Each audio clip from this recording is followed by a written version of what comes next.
17वां अध्याय गंगा जी का विवरण और भगवान शंकर कृत संकर्षण देव की स्तुति। श्री सुखदेव जी कहते हैं, राजन, जब राजा बलि की यज्ञशाला में साक्षात यज्ञ मूर्ति भगवान विष्णु ने त्रिलोकी को नापने के लिए अपना पैर फैलाया, तब उनके बाएं पैर के अंगूठे के नख से ब्रह्मांड कटाह का ऊपर का भाग फट गया। उस छिद्र में होकर जो ब्रह्मांड से बाहर के जल की धारा आई, वह उस चरण कमल को धोने से उसमें लगी हुई केसर के मिलने से लाल हो गई। उस निर्मल धारा का स्पर्श होते ही संसार के सारे पाप नष्ट हो जाते हैं, किंतु वह सर्वथा निर्मल ही रहती है। पहले किसी और नाम से न पुकारकर उसे भगवत पदी ही कहते थे। वह धारा हजारों युग बीतने पर स्वर्ग के शिरोभाग में स्थित ध्रुवलोक में उतरी, जिसे विष्णु पद भी कहते हैं। वीर व्रत परीक्षित उस ध्रुवलोक में उत्तानपाद के पुत्र परम भागवत ध्रुव जी रहते हैं। वे नित्य प्रति बढ़ते हुए भक्ति भाव से यह हमारे कुल देवता का चरणोदक है ऐसा मानकर आज भी उस जल को बड़े आदर से सिर पर चढ़ाते हैं।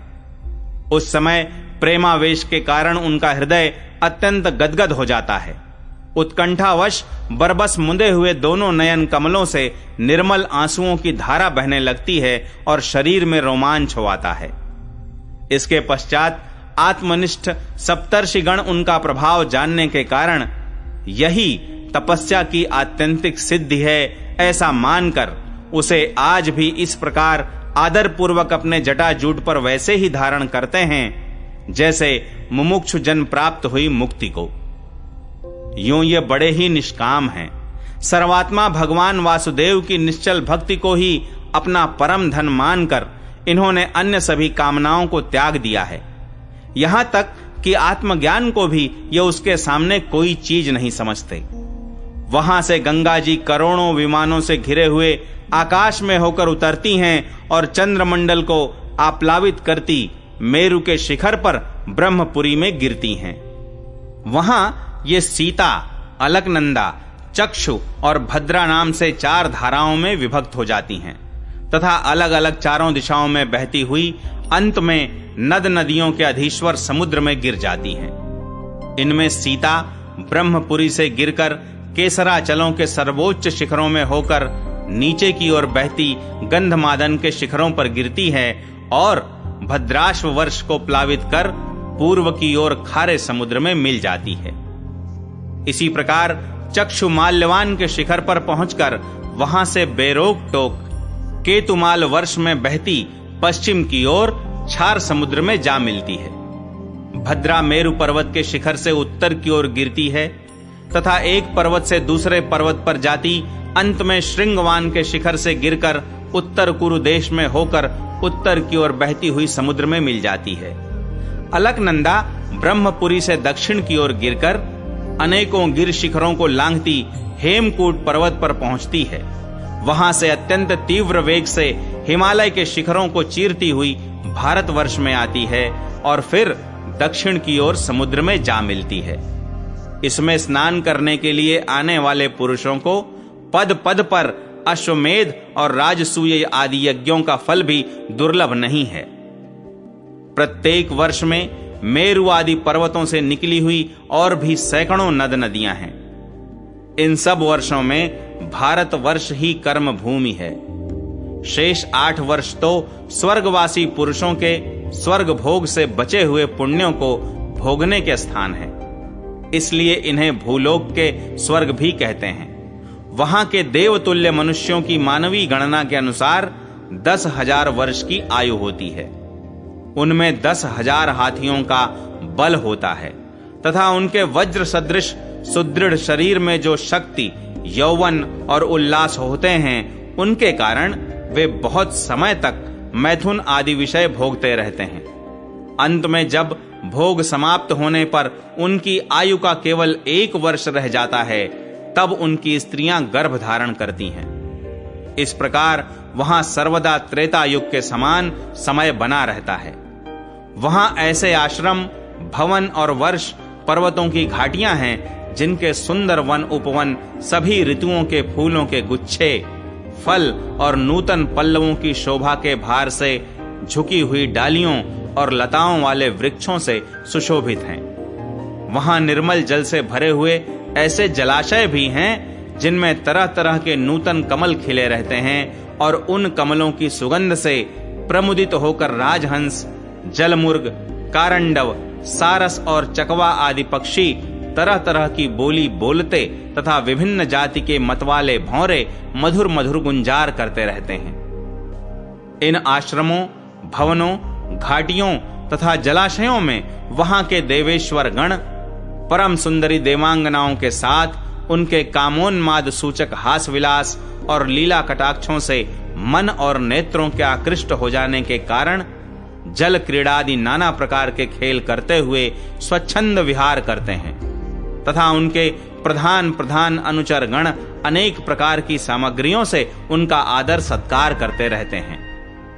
इन 9 वर्षों में परम पुरुष भगवान नारायण वहां के पुरुषों पर अनुग्रह करने के लिए इस समय भी अपनी विभिन्न मूर्तियों से विराजमान रहते हैं। इलावृत वर्ष में एकमात्र भगवान शंकर ही पुरुष हैं। श्री पार्वती जी के शाप को जानने वाला कोई दूसरा पुरुष वहां प्रवेश नहीं करता, क्योंकि वहां जो जाता है वही स्त्री रूप हो जाता है।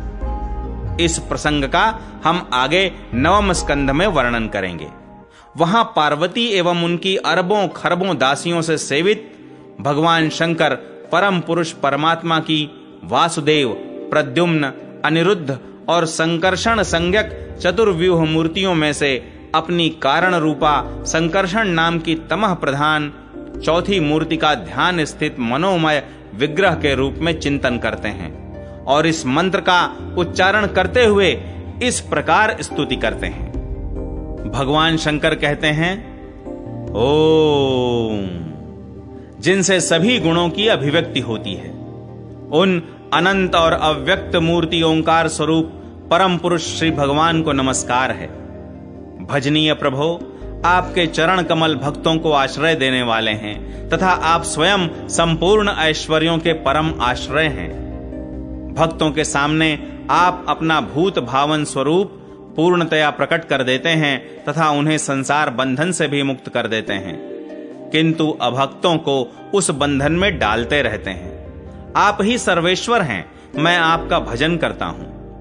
प्रभो, हम लोग क्रोध के आवेग को नहीं जीत सके हैं तथा हमारी दृष्टि तत्काल पाप से लिप्त हो जाती है, परंतु आप तो संसार का नियमन करने के लिए निरंतर साक्षी रूप से उसके सारे व्यापारों को देखते रहते हैं।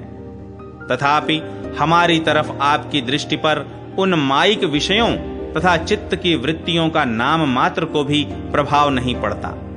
ऐसी स्थिति में अपने मन को वश में करने की इच्छा वाला कौन पुरुष आपका आदर न करेगा। आप जिन पुरुषों को मधु आस्वादी पान के कारण अरुण नयन और मतवाले जान पड़ते हैं, वे माया के वशीभूत होकर ही ऐसा मिथ्या दर्शन करते हैं तथा आपके चरण स्पर्श से ही चित्त चंचल हो जाने के कारण नाग पत्नियां लज्जावश आपकी पूजा करने में असमर्थ हो जाती हैं। वेद मंत्र आपको जगत की उत्पत्ति, स्थिति और लय का कारण बताते हैं, परंतु आप स्वयं इन तीनों विकारों से रहित हैं, इसीलिए आपको अनंत कहते हैं। आपके सहस्त्र मस्तकों पर यह भूमंडल सरसों के दाने के समान रखा हुआ है।